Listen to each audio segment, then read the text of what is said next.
రాజకుమారు ఏసునూరు రాజకుమారు 38 సంవత్సరాల వయసు, చిత్తూరు వాళ్ళది. కోవిడ్కి వెళ్ళాడు. కోవిడ్కి వెళ్ళి 16 సంవత్సరాలు అయిందమ్మా. 16 సంవత్సరాలు అయింది, తిరిగి రాలేదంటే ఏమైందో కూడా తెలియదు. బతికే ఉన్నాడమ్మా రాజకుమారు. చనిపోయాడమ్మా. రాజకుమార్ చనిపోయాడా?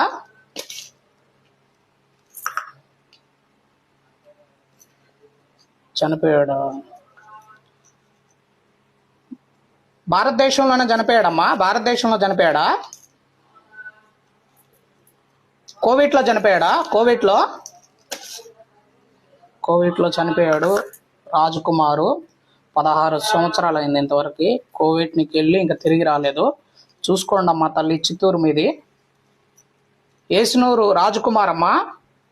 కోవిడ్లోనే చనిపోయాడు అతను. కోవిడ్లోనేనా? దయచేసి ఇంకేం అడగొద్దు. కోవిడ్లోనే చనిపోయాడు.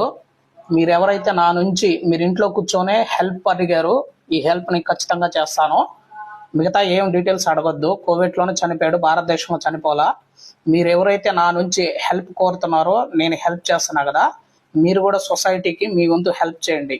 హెల్ప్ చేసి నాకు కామెంట్ పెట్టండి. మీరు నిజమంటే నిజము, అబద్ధం అంటే అబద్ధం. ఏసునూరు రాజకుమారు 38 సంవత్సరాల వయసు, చిత్తూరు. కోవిడ్కి వెళ్ళి 16 సంవత్సరాలు అయింది. కోవిడ్లోనే చనిపోయాడు.